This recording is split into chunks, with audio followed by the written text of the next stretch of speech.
Hello बच्चों, तो आज जेईई मेंस में आए हुए एक क्वेश्चन को डील करेंगे जो आपके सामने ये व्हाइट बोर्ड पे दिख रहा।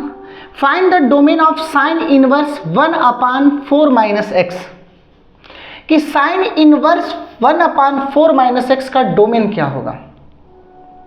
अच्छा, डोमेन को एक चीज और बोलते हैं, डोमेन को एक चीज और बोलते हैं, प्रांत। प्रांत बोलते हैं डोमेन। साइन इनवर्स ये जो फंक्शन है ये ट्रिग्नोमेट्रिक फंक्शन से लिया गया, इनवर्स ट्रिग्नोमेट्रिक फंक्शन से लिया गया ये क्वेश्चन। और इस प्रॉब्लम को सॉल्व करने के लिए बता देते हैं, इस प्रॉब्लम को सॉल्व करने के लिए ये बेहद जरूरी है कि हमको इनवर्स ट्रिग्नोमेट्रिक फंक्शन के डोमेन और रेंज के बारे में जानकारी होनी चाहिए। बिना डोमेन और रेंज के, इनवर्स ट्रिग्नोमेट्रिक फंक्शन के बिना डोमेन और रेंज की जानकारी के बिना हम इसको कर ही नहीं पाएंगे। हमें यह मालूम होना चाहिए कि साइन इनवर्स x का या कॉस इनवर्स x का या टैन इनवर्स x का डोमेन क्या होती है और रेंज क्या होती है, तब जाकर के हम इस न्यूमेरिकल को फोड़ पाएंगे। तो पहले बता देते हैं कि साइन इनवर्स x का डोमेन क्या होता है। साइन x की जो डोमेन होती है, साइन इनवर्स x की जो डोमेन होती है वो होती है -1 से +1, -1 और +1 के बीच में।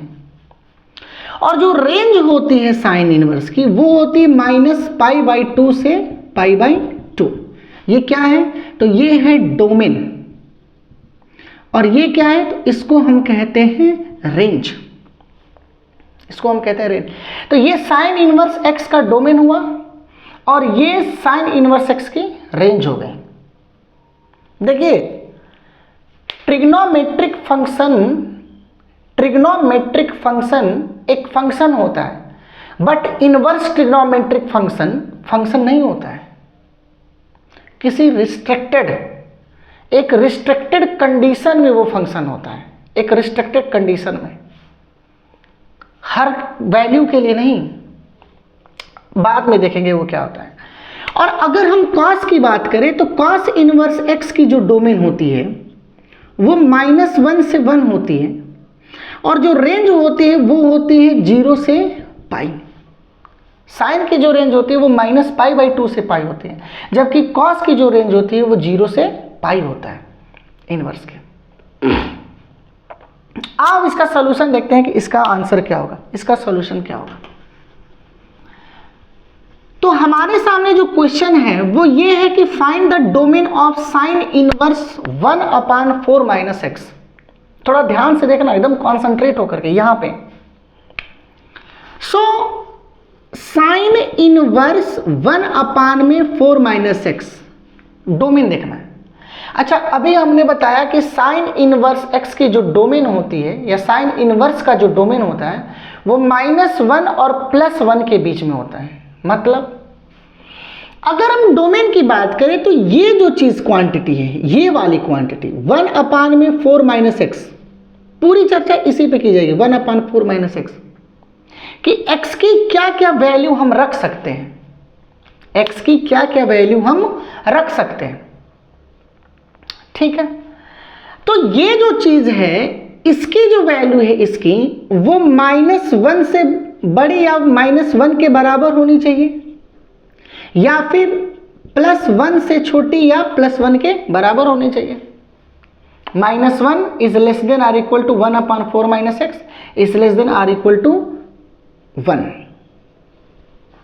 ठीक है ना भाई। अगर हम साइन इनवर्स x की बात करें तो साइन इनवर्स की जो डोमेन होगी -1 से लेकर के x और ये +1 होगा, यानी x की वैल्यू -1 और +1 के बीच में होगा। यानी ये जो क्वांटिटी है, ये जो क्वांटिटी है इसकी वैल्यू -1 और +1 के बीच में होगी, यानी ये जो क्वांटिटी है इसकी वैल्यू -1 और +1 के बीच लाई करेगा। मैं बता रहा हूं ना कि डोमेन फाइंड आउट करने के लिए तगड़ा पकड़ होना चाहिए इनवर्स ट्रिग्नोमेट्रिक फंक्शन पे। डोमेन के बारे में जानकारी होनी चाहिए कि डोमेन क्या होती है, रेंज क्या होती है। बिना जानकारी के हम नहीं कर पाएंगे। अच्छा, अब इसके बाद क्या करेंगे? अब इसको सॉल्व कर करके x की वैल्यू फाइंड आउट करेंगे कि x की वैल्यू क्या होगी, क्या क्या हो सकती है x की वैल्यू। इसके बाद की अगर हम स्टेप की बात करें, ध्यान दीजिएगा, यहां पे ध्यान देना, तो हम क्या करेंगे कि इसको हम थोड़ा सा चेंज करेंगे। जो 1/4 - x लिखा है, 1/4 - x है, इसको थोड़ा पलटेंगे। अच्छा, पलटने से क्या होती है कि जो इनइक्वलिटी की जो साइन होती है वो चेंज हो जाती है। मतलब कि अगर x is greater then y है तो 1/x is less then 1/y होगा। चेंज करने से, फ्रैक्शन को चेंज करने से इनइक्वलिटी की सिंबल चेंज हो जाती है। थोड़ी बहुत आनी चाहिए इनइक्वलिटीज में। अच्छा, अब चेंज करो, तो जब हम इसको चेंज करेंगे तो -1 का रेसिप्रोकल तो -1 ही होगा, कोई दिक्कत नहीं। और यहां पे is greater or equal to हो जाएगा और 1/4 - x होगा 4 - x। हमने इसको थोड़ा पलट दिया। जब पलटेंगे तो इनइक्वलिटी क्या हो जाएगी, चेंज होगी और 1 का रेसिप्रोकल 1 होगा। बोलो, समझ में मेरी बात आ गई? अब देखते हैं आगे इसके क्या किया जाएगा। अब ध्यान देते हैं तो यहां पे x के साथ 4 प्लस में लगा हुआ है, तो ये बहुत जरूरी है, हमें x की वैल्यू फाइंड आउट करनी है। मतलब यहां पे जो क्वांटिटी दिख रही है, यहां पे ये जो क्वांटिटी 4 - x दिख रही है, यहां से हमें 4 को हटाना पड़ेगा। अच्छा, 4 को कैसे हटाएंगे, तो 4x के साथ प्लस में लगा हुआ, देखो यहां पे ये +4 है, यानी x के साथ 4 प्लस के साथ जुड़ा हुआ है। तो हम क्या करेंगे कि दोनों ओर, मतलब इधर इधर इधर, हर एक साइड में 4 सबट्रैक्ट कर दें। मतलब कि यहां पे 4 सबट्रैक्ट करेंगे तो 1 - 4 होगा, घटा देंगे इनइक्वलिटी। यहां पे 4 - x है, -4 कर दो, is greater or equal to 1 - 4। समझ में मेरी बात आ गई? यहां पे x के साथ 4 प्लस में था, तो हमने 4 हर साइड में 4 को माइनस कर दिया। इससे क्या होगा कि ये 4 और ये 4 कैंसिल होगा। अच्छा, -1 - 4 -5 होगा, is greater than or equal to -x, is greater than or equal to 1 - 4 कितना होगा, -3। 1 - 4 कितना हो जाएगा, -3। बोलो, मेरी बात समझ में आएगी कितना कि नहीं? अब इसके बाद क्या करेंगे कि हमें x की वैल्यू फाइंड आउट करनी है। हमें x की वैल्यू फाइंड आउट करने की, x की वैल्यू क्या होगी, तो हम क्या कर देते हैं, अच्छा यहाँ पे x के आगे माइनस है, तो हम क्या कर देते हैं कि सभी टर्म में माइनस से गुणा कर देते हैं। अच्छा, जब हम इसको माइनस से गुणा करेंगे तो ये बन जाएगा +5, और जैसे ही माइनस का गुणा करेंगे इनइक्वलिटी फिर से चेंज हो जाएगा।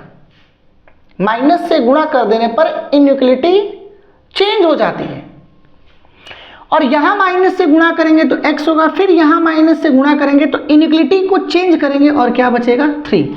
मतलब x की वैल्यू, ध्यान दीजिएगा, x की वैल्यू 5 के बराबर या 5 से बड़ी होगी, या फिर x की वैल्यू 3 से छोटी या फिर 3 के बराबर होगा।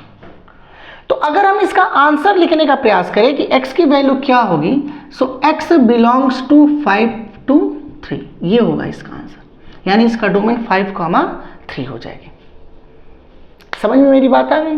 तो इस तरह से हम इस न्यूमेरिकल को सॉल्व करते हैं, डील करते हैं कि न्यूमेरिकल कैसे डील की जाती है, डोमेन और रेंज।